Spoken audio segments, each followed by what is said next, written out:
नमस्कार। घटना चक्र बुक वीडियो में आपका हार्दिक स्वागत है।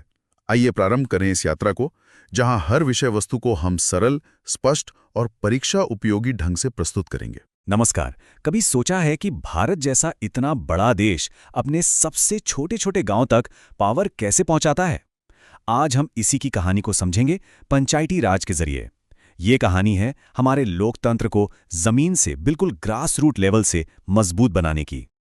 तो असल सवाल यही है भाई, 1 अरब से ज्यादा की आबादी, इतने सारे राज्य, इतने शहर, तो दिल्ली या किसी राजधानी में बैठकर जो नीतियां बनती हैं वो देश के किसी दूर दराज गांव की जरूरतें कैसे समझ सकती हैं?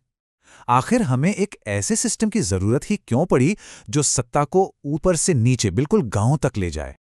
चलिए सबसे पहले इस शब्द को ही समझ लेते हैं, पंचायती राज। इसका सीधा सा मतलब है लोकल रूरल सेल्फ गवर्नेंस।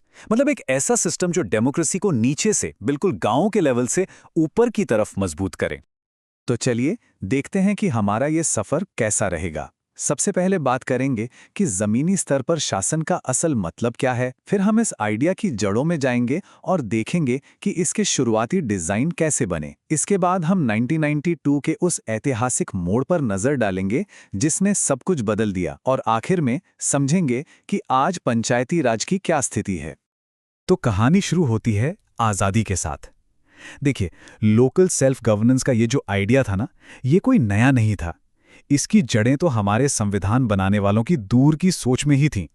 चलिए देखते हैं कि आज़ाद भारत के संविधान में इसकी नींव कैसे रखी गई। और ये बहुत दिलचस्प है कि भारत के संविधान में ही आर्टिकल 40 में ये बात साफ साफ लिखी हुई थी कि सरकार की जिम्मेदारी होगी कि वो ग्राम पंचायतों को बनाने के लिए कदम उठाएं। मतलब ये कोई बाद में जुड़ा गया आइडिया नहीं था, ये तो भारत की बुनियाद का एक हिस्सा था। अब इस सोच को हकीकत में बदलने की बारी थी, और फिर उठाए गए कुछ ठोस कदम।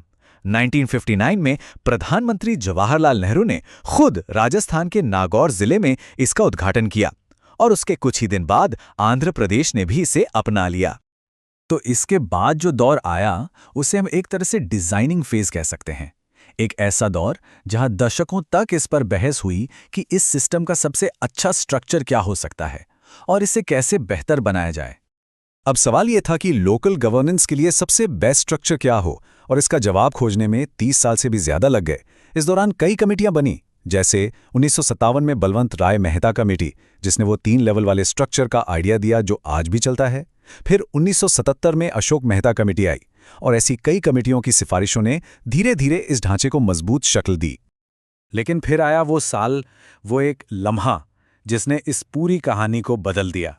एक ऐसा मोड़ जिसने सिस्टम को इसकी असली ताकत दी और पूरे देश के लिए एक जैसा बना दिया।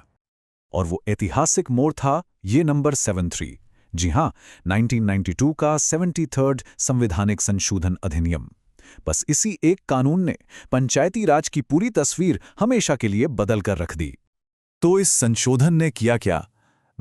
सबसे बड़ा काम तो ये किया कि इसने पंचायती राज को संवैधानिक दर्जा दे दिया। मतलब अब ये सिर्फ राज्य सरकारों की मर्जी पर नहीं था, बल्कि संविधान ने इसकी गारंटी दे दी। इसके लिए संविधान में एक नया पार्ट 9 और एक 11वीं अनुसूची जोड़ी गई, जिसमें पंचायतों के 29 कामों की पूरी लिस्ट है। और इसी के साथ पूरे देश के लिए एक स्टैंडर्ड 3 टियर स्ट्रक्चर बना दिया गया। गांव के लेवल पे ग्राम पंचायत, ब्लॉक लेवल पे पंचायत समिति, और जिले के लेवल पे जिला परिषद।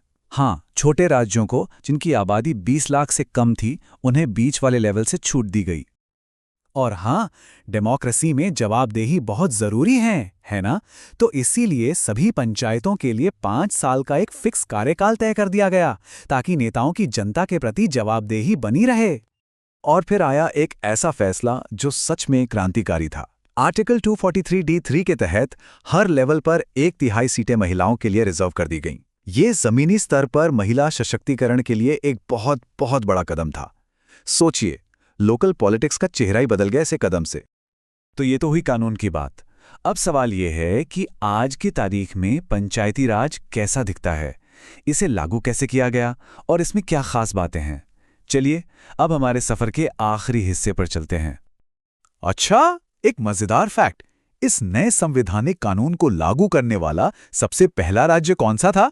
वो था मध्य प्रदेश। उसी ने सबसे पहले स्नेह सिस्टम को औपचारिक रूप से अपनाया। लेकिन एक बात समझनी जरूरी है, ये सिस्टम भले ही पूरे देश के लिए बना, पर यह हर जगह एक जैसा लागू नहीं होता। कुछ राज्यों में उनकी खास जरूरतों की वजह से लोकल गवर्नेंस के अलग स्ट्रक्चर हैं, जैसे नागालैंड, मेघालय और मिजोरम में उनकी अपनी सिंगल टीयर ट्राइबल काउंसिल काम करती हैं। तो हमने देखा कि कैसे एक छोटा सा विचार जो संविधान में था, वो दशकों के सफर के बाद एक मजबूत हकीकत बना।